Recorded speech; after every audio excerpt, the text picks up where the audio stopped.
Hello, this is Adrian Igo, Capricorntigress of Astrology, A Look Inside, and this is the reading for Virgo for the month of August. Well, Virgo, you've got a lot going on in the month of August. This is actually the beginning of your month. This is your time, and so there is going to be quite a bit going on for Virgos in the month of August. So let's start at the beginning. Well, the month starts out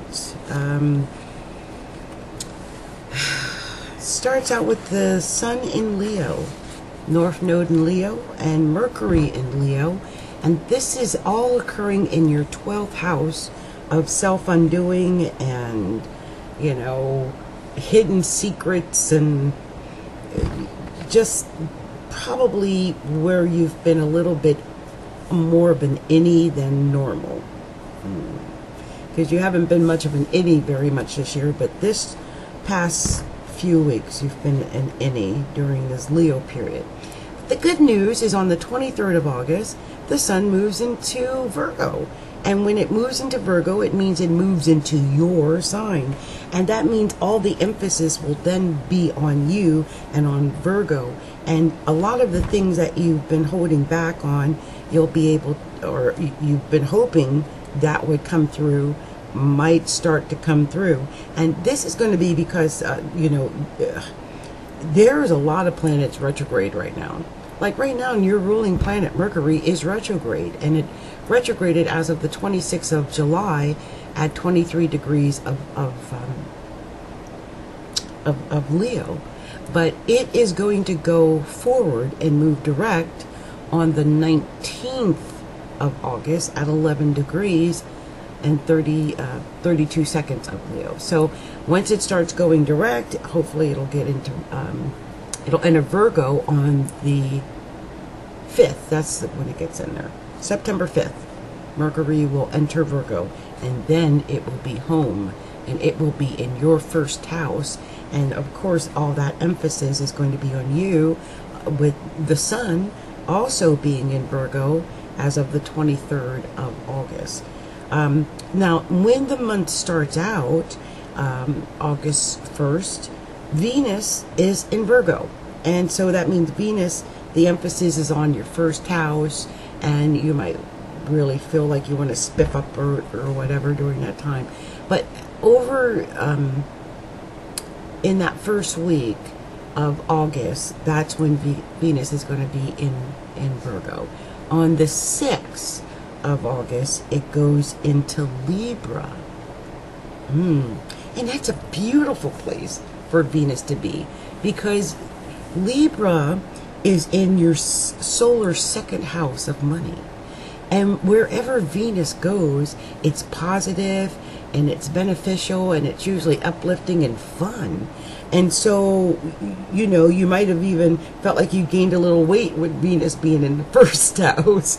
So you'll be happy when Venus gets into Libra, because it'll go into your second house. And for those who have Venus in Libra, who are Virgos, it's going to be a very positive time when Venus comes into Libra and into your second house. Now, the second house normally is the house of Taurus, and Taurus is also ruled by Venus. So it's almost like an exaltation, or, you know, it's like in its dignity or something, because it's home in a way. Venus loves being in the second house. And so you might find that you're able to achieve things and bring in money that you never thought you could bring in. If you're able to maybe schmooze over those who for contracts or negotiations, or people who owe you money, this is the time to do it, when Venus is influencing both your first house and your second house. Very positive for that. Oh, and I do want to mention that on the 11th of August, there's going to be a new moon partial solar eclipse at 18 degrees Leo. Now that's going to be happening in your solar second or 12th house. And so again, that's the house of self-undoing. You know, with a new moon there, you might have an urge to kind of hide away in your home or something like that. And that's very not, you know, it's not what I would recommend. I would recommend that you use that time of the new moon, especially when it's in Leo, even though it's in your 12th house. Look at this as a new beginning. This is a new start. And maybe you can take some of those ideas and dreams and things that you've been thinking about secretly in the privacy of your own home, and then maybe turn those things into reality, into real, tangible things, you know, during that time when the new moon is in Leo and in your 12th house. And that's going to be between August 11th and August 26th. Now, on the 26th of August, it's going to be a full moon at 3 degrees Pisces. And Pisces opposes Virgo. So, you know, like I said, take advantage of this time between the 11th and 26th. Now, whatever happens on that full moon on the 26th, which will be, you know, happening in your solar 7th house, you know, that might affect your partnerships when it gets into your 7th house. It could affect business partnerships even when it gets into your solar 7th house. It could affect your marriage because the 7th house rules marriage and serious relationships and partnerships. Also, enemies are indicated. And when I see this, when I see like that emphasis of the full moon going into Pisces on the 26th, and the new moon in the 12th house on the 11th, you know, the 12th house is also the house of hidden enemies. So that's indicating hidden enemies. And then, of course, the 7th house is the house of open enemies. And so these moons are going to be happening in these enemy houses. So this is something also to keep in mind, just in case there's a brewing of like animosity or enemies, or you've been bickering or have a dispute with anyone out there.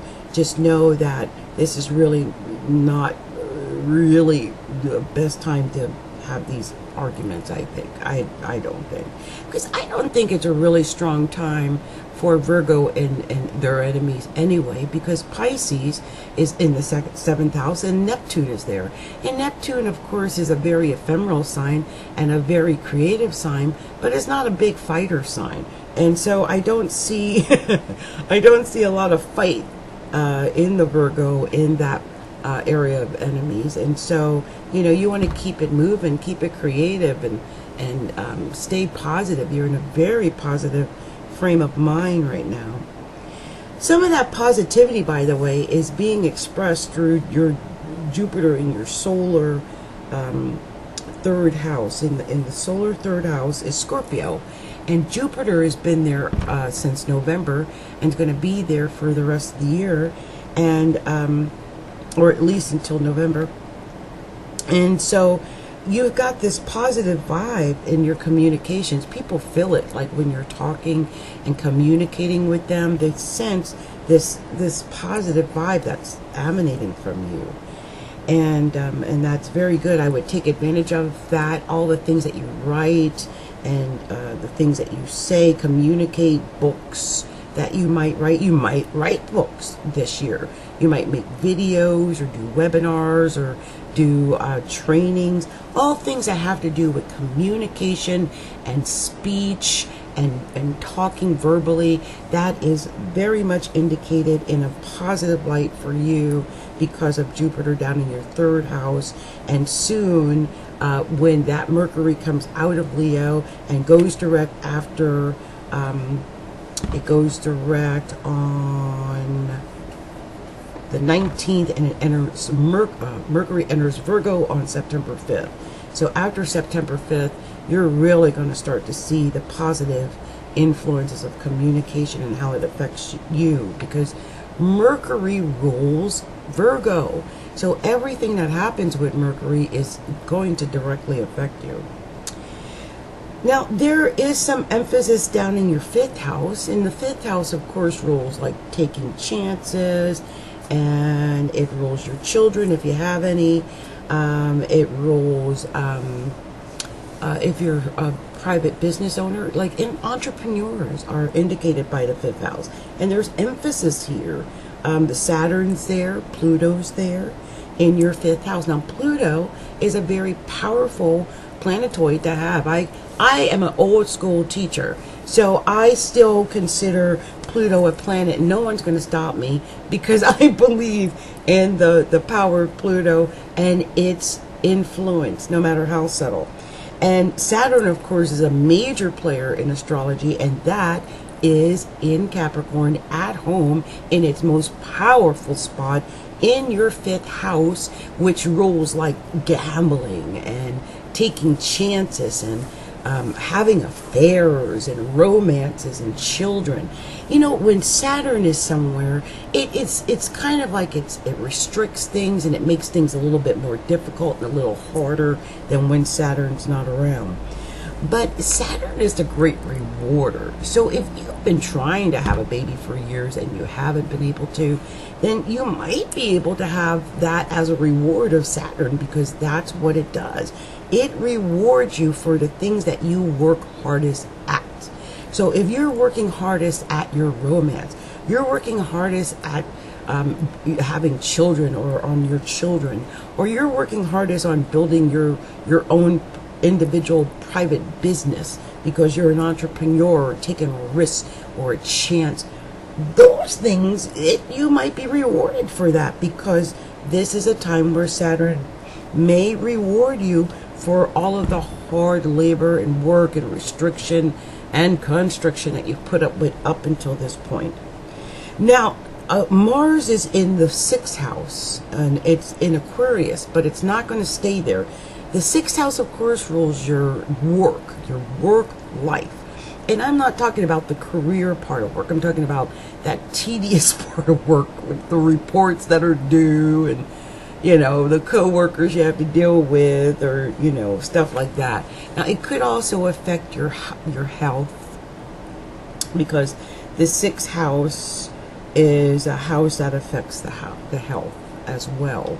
And with all that emphasis in the 12th house, your mental health may have been affected.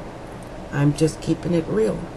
You know, I don't want to say someone's going to have a nervous breakdown or something with all that emphasis up in the 12th house and then Mars in the 6th house. But that is something that you might feel like you've been fighting over the last few weeks with the emphasis in Leo. And thank goodness Mars is about... it's retrograding. So it's going to retrograde right on back out of Aquarius into Capricorn. It'll be there for a little while, and then it's going to go back through Aquarius again and back through your solar 6th house.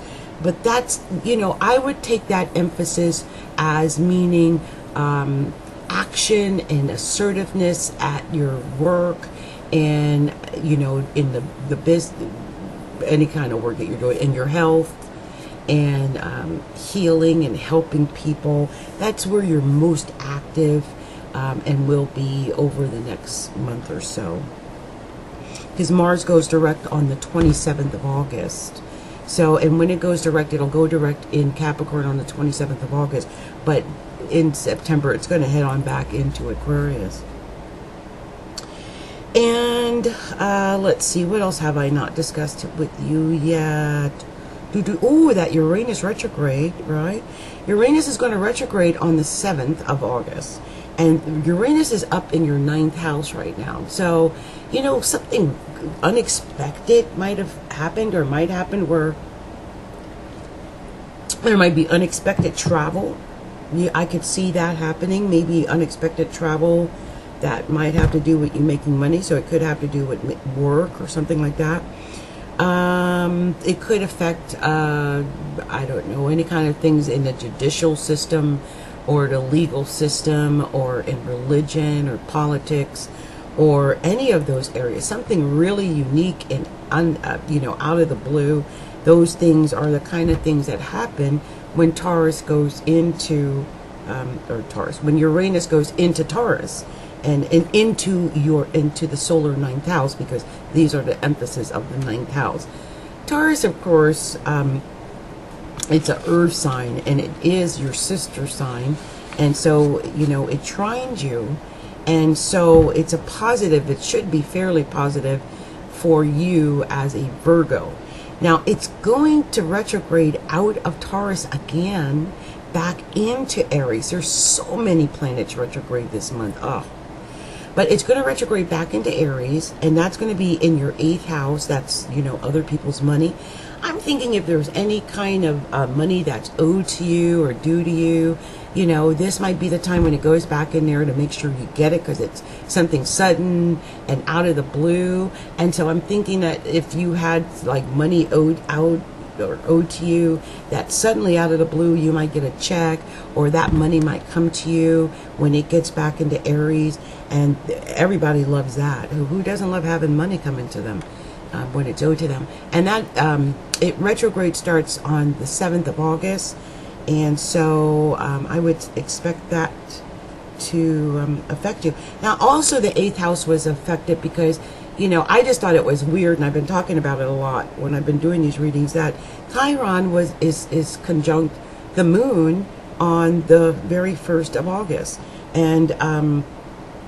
And that's going to fall in your 8th house. And Chiron is the area, it's a wounded healer. It heals an area, but it's wounded. So it's kind of like, it's limping through that 8th house, but hopefully you'll make it through that. If there's money, like I said, that's owed to you, when Uranus gets back into that house, you'll get that money. Okay, so I think that's pretty much it for the month. I hope to, if you want to know more, because this is a general reading, of course. So if you want to know more about what's going on with your horoscope and stuff like that, what I would do is contact me directly. And of course, this is Capricorntigress, Adrian Igo of Astrology, A Look Inside. I'm wishing much love and much light to all of you Virgos.